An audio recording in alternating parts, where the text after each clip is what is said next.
ঠাকুর কি প্রার্থনা তুমি বলো? তোমার বিদায় বেলায় তুমি আজ আমার কাছে যা চাইবে আমি উজাড় করে তোমাকে তাই দান করব। আমি যখন শ্রীমতী রাধিকা আর শ্রীরাম সখার প্রতিষ্ঠিত বিগ্রহ ওই আচার্য ঠাকুরকে দিয়ে নদীর জলে ছুঁড়ে ফেলতে যাই, তখন আমি দেখেছিলাম ওই বিগ্রহ মাছ হতে এই বৃন্দাবনের মাঝেই তোমাকে আর তোমার পাশে আদ্যা সত্যি বা মহামায়াকে।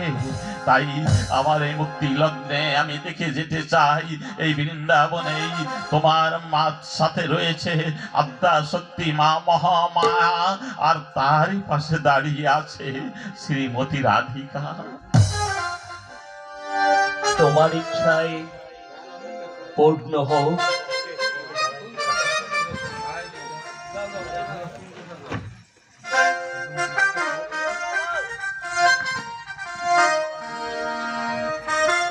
সখী কুঞ্জ সাজাও গো।